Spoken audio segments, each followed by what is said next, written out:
Me, 38, HR manager at manufacturing company in Michigan. Salary $120,000, benefits, corner office with a window. Master's degree in organizational psychology, thesis on toxic masculinity in blue-collar environments. Been at this company for 3 years, working my way up. Company makes industrial equipment, pumps and valves, been around since 1950s. About 400 employees total, 300 on factory floor, 100 in offices. Factory is 90% male, typical manufacturing demographics. Welders, machinists, assembly workers, forklift drivers. Office is more balanced, maybe 60% male, 40% female. When I started, culture was exactly what I expected. Old school, traditional, guys telling jokes, sports talk everywhere. The kind of place where men call each other buddy and chief. Where handshakes matter and you're expected to drink beer at company events. It's exhausting, it's dated, it's problematic on every level. Spend first year doing the basics, updating handbook, harassment training. The usual pushback, we've always done it this way. Nobody's ever complained before, and can't even joke anymore. Standard resistance from men who don't want to examine their behavior. Year 2 is when I start getting more ambitious. Company hired new CEO, woman named Patricia, 50s, from corporate world. She wants to modernize the culture and attract younger talent. Music to my ears, finally someone who gets it. Picture on comprehensive culture transformation initiative. Patricia, we have a deep-rooted problem with masculinity norms here. The factory floor especially, it's a breeding ground for toxic behavior. Show her anonymous survey results I collected.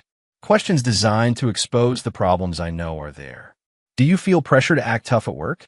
78% yes. Have you ever felt unable to express emotions? 65% yes. Do you engage in male bonding that excludes women? 82% yes. C. Patricia, the data shows toxic masculinity is embedded here. She's nodding concerned. What do you recommend? This is my moment. Been planning this for months.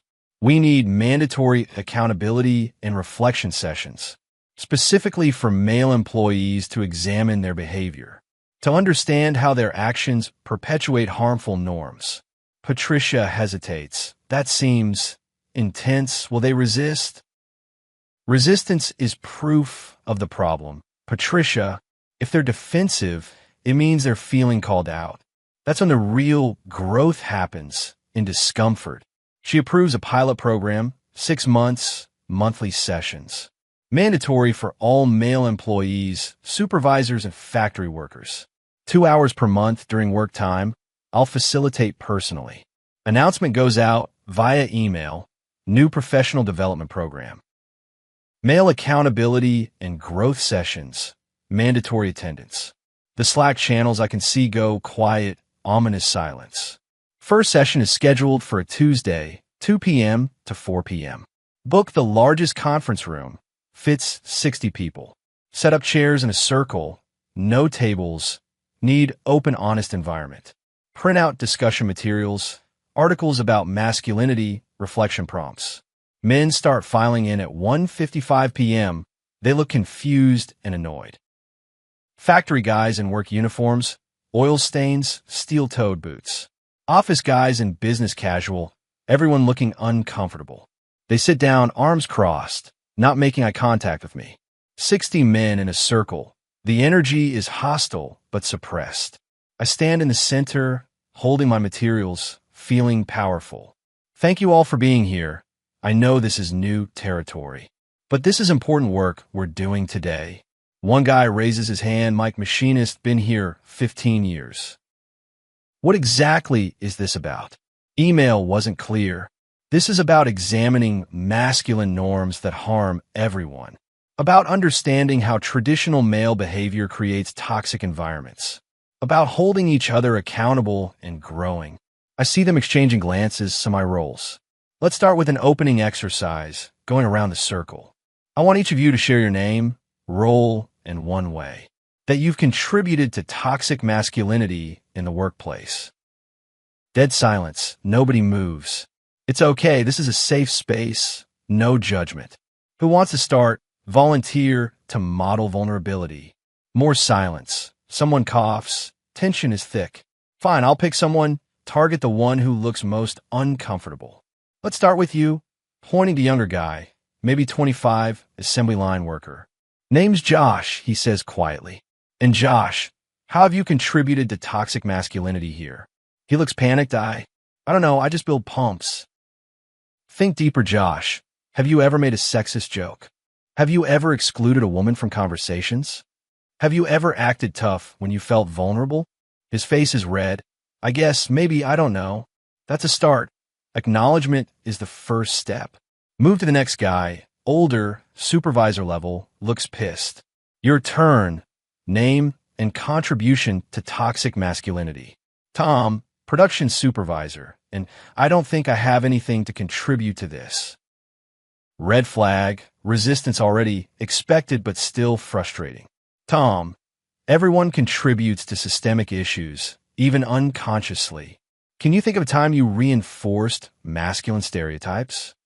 Not really, no. I treat everyone fairly. That's defensive posturing, Tom. We need honesty here. He goes quiet, jaw clenched, clearly angry but holding it in. Continue around the circle. Most guys give minimal answers.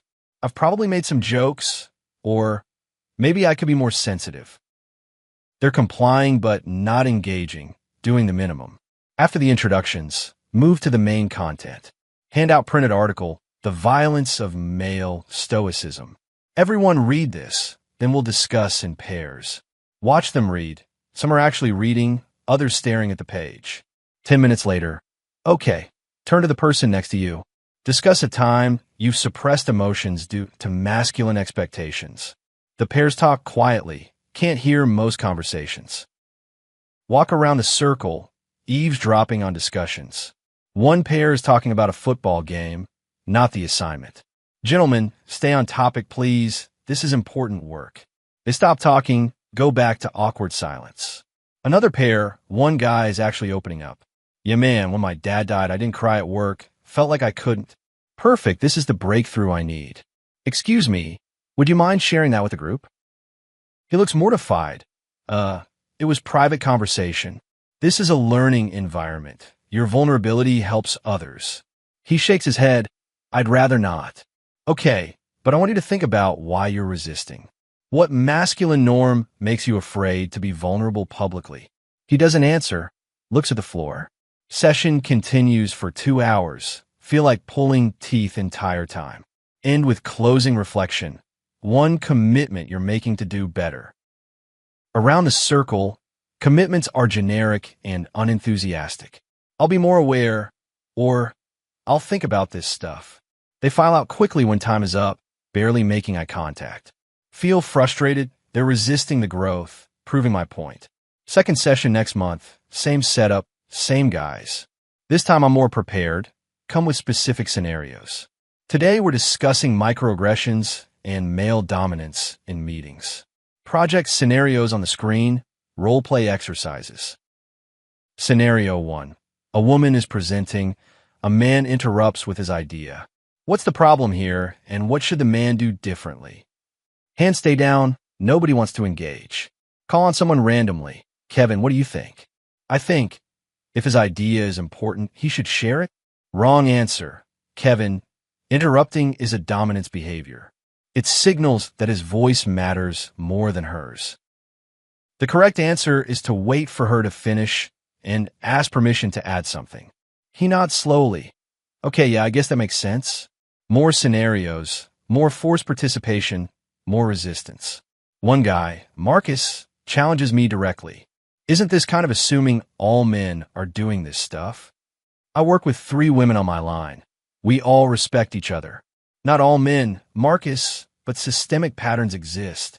Your individual experience doesn't negate structural problems. He goes quiet, properly chastised in front of his peers. By session 3, attendance is becoming an issue. 7 guys don't show up, send last-minute sick emails. I follow up with their managers. This is mandatory. They need to attend. Reschedule makeup session for the 7. They show up looking resentful. Session 4. Introduce the accountability partner system. You're each getting an accountability partner from this group. Someone to check in with monthly about your growth. To call you out when you slip into toxic patterns. Assign partners randomly.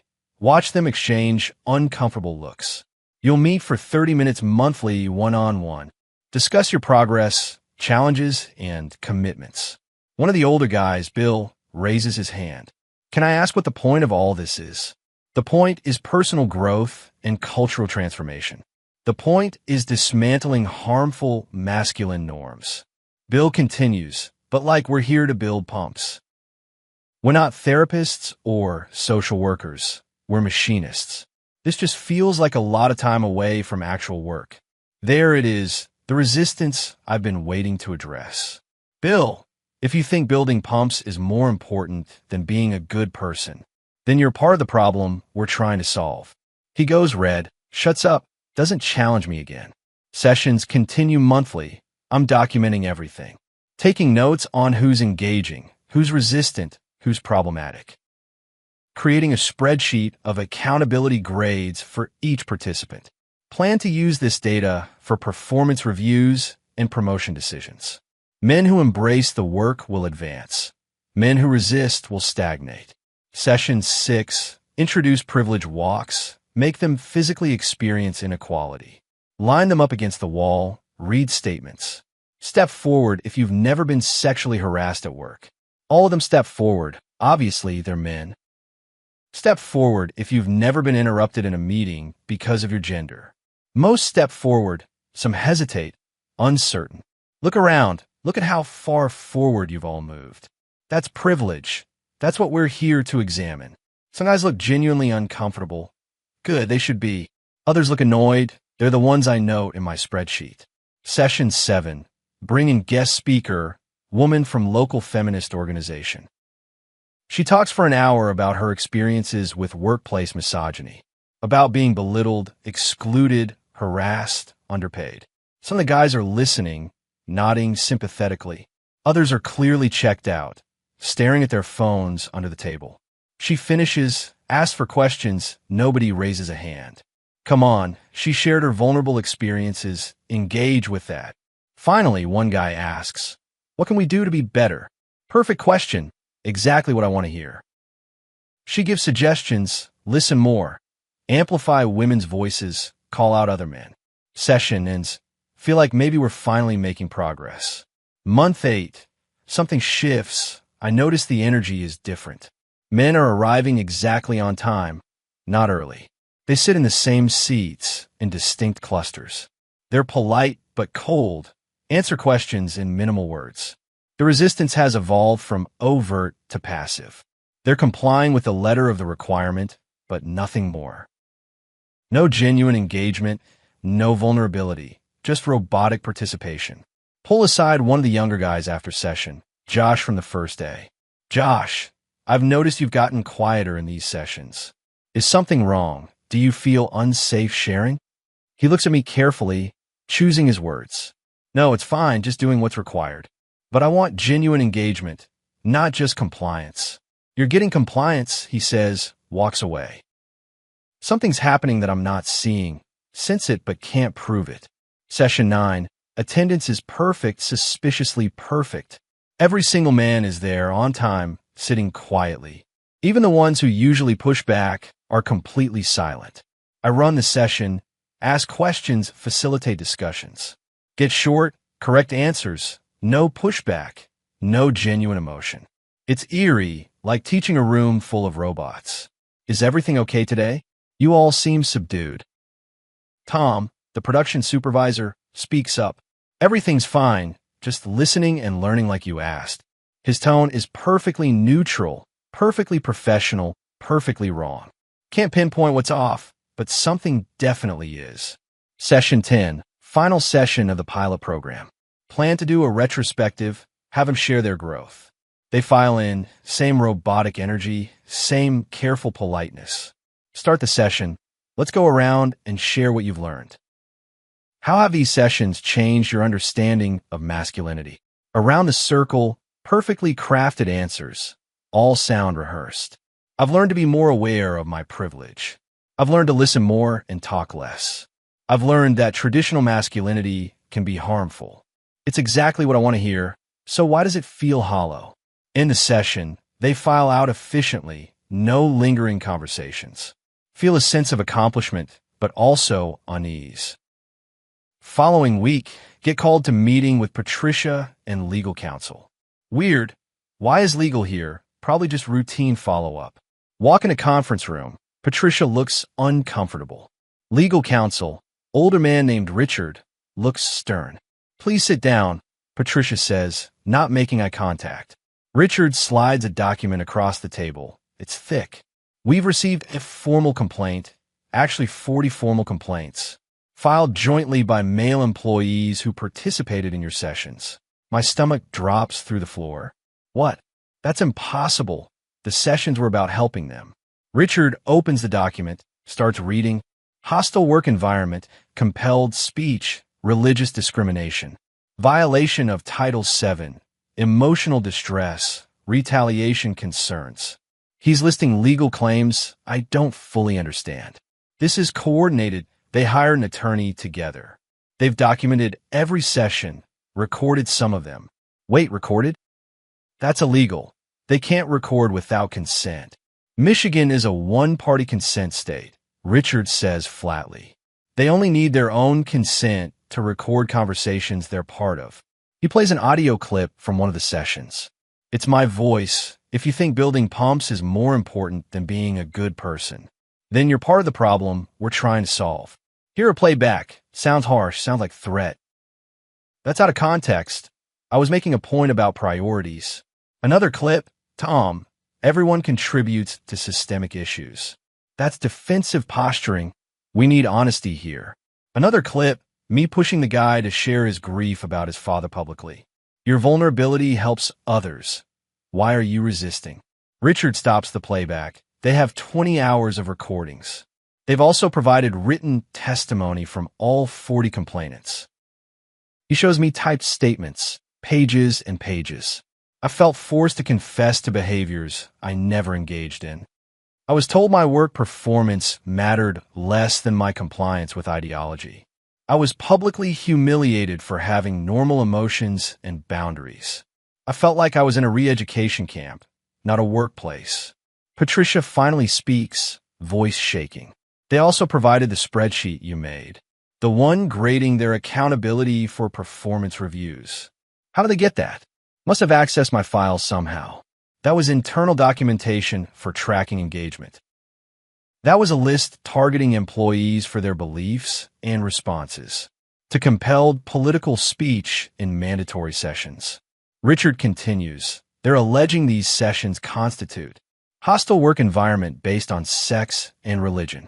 Several complainants stated the sessions conflicted with their religious beliefs about gender roles, family structure, and personal morality. I try to defend myself. These were professional development sessions about creating better workplace culture, reducing toxicity. Richard looks at me directly.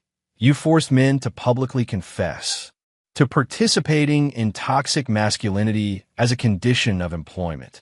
You graded them on their ideological compliance. You called them part of the problem when they questioned the premise. He slides over another document. Here's what their attorney is demanding. Immediate cessation of all sessions, public apology, destruction of all recordings and documentation from the sessions, compensation for emotional distress, $5,000 per complainant, and termination of the HR manager who created the program. Patricia speaks, not looking at me. The company's taking the settlement. All of it. It's cheaper than fighting and losing in court. Feel like I'm in a nightmare. You're firing me? For trying to help.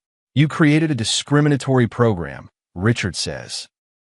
You compelled speech. You retaliated against dissent. You documented people's ideological compliance for employment decisions.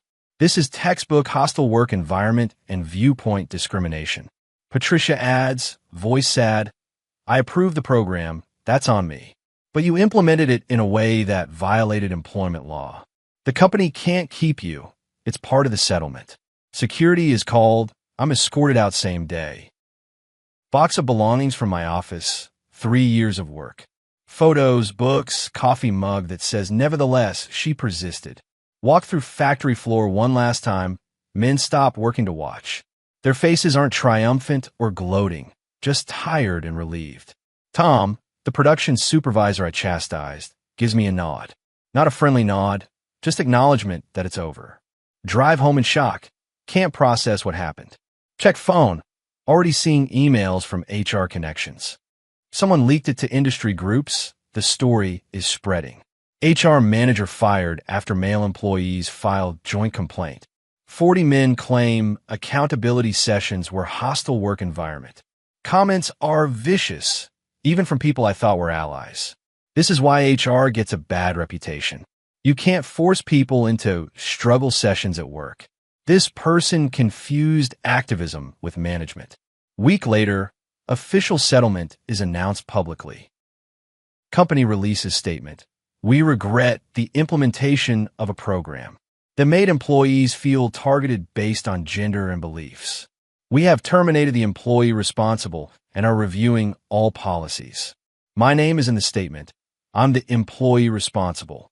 Start applying for jobs, anything in HR, talent management, culture roles. Every application goes into a black hole, no responses. Former colleagues stop returning my calls and emails. One finally responds, honestly, nobody will touch you. You're the person who did struggle sessions with factory workers. You're a liability. You're radioactive in the field. Month 2, completely out of savings, mom offers her couch. Move back to childhood home at 38, boxes of my professional life in storage.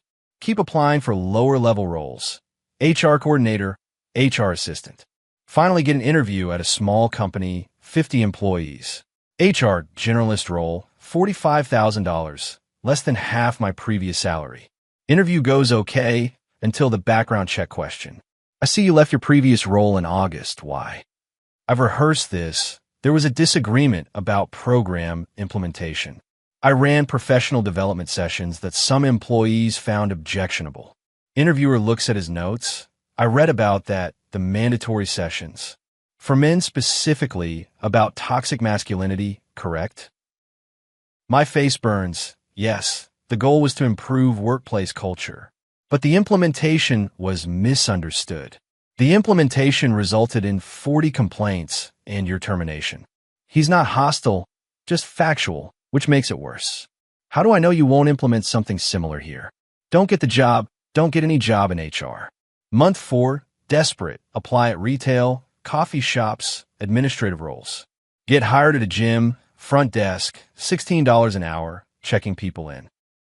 It's humiliating. Master's degree on my wall at mom's house, while I scan membership cards and sell protein shakes.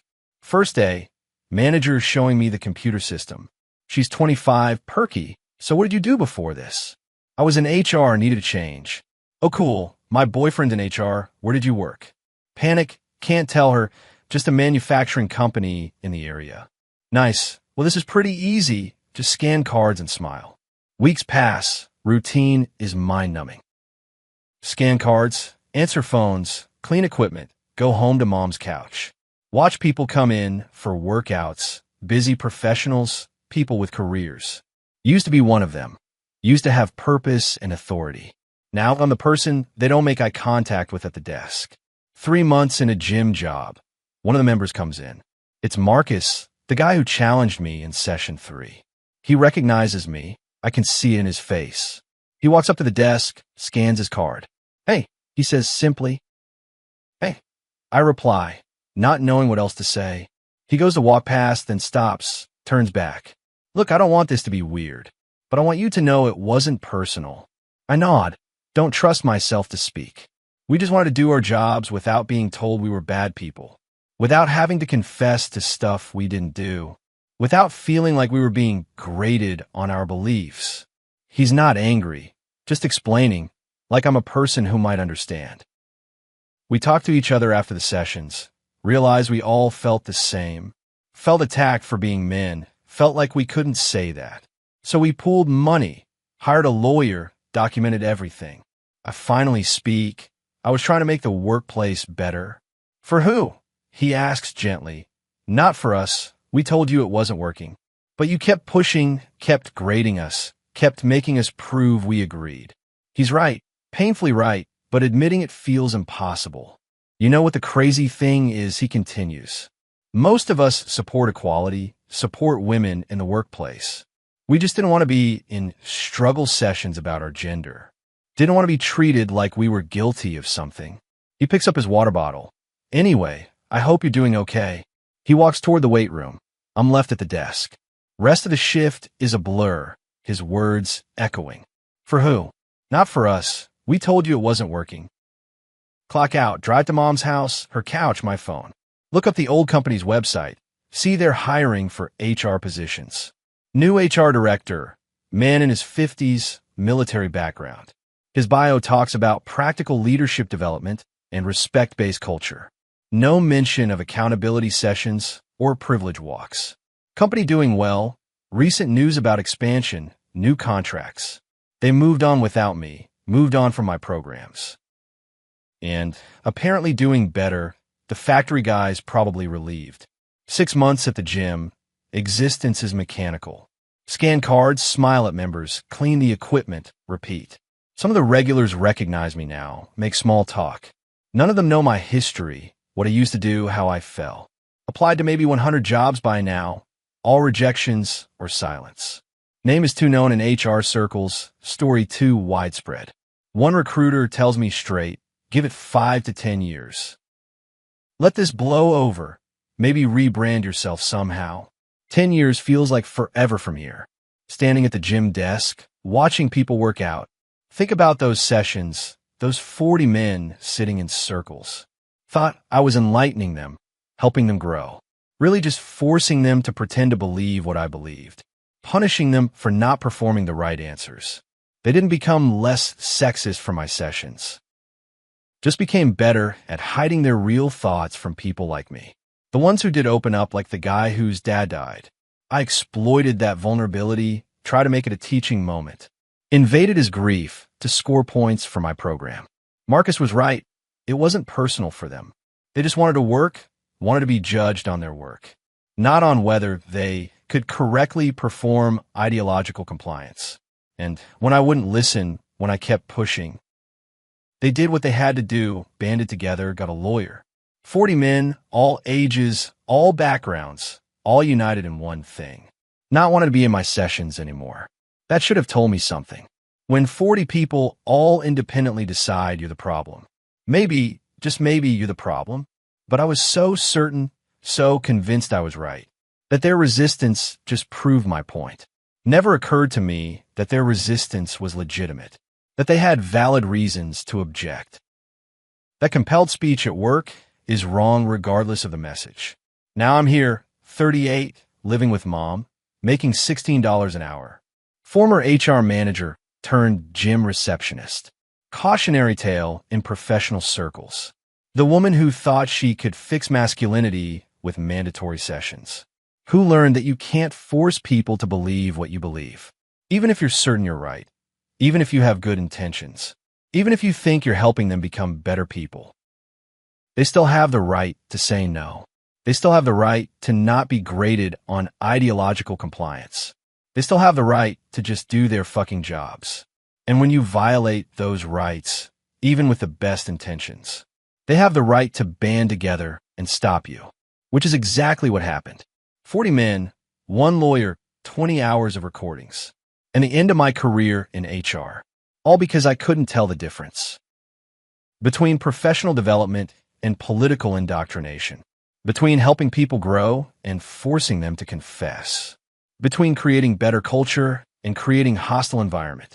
Learned that lesson at 38 at the cost of everything. My career, my savings, my reputation, my sense of purpose.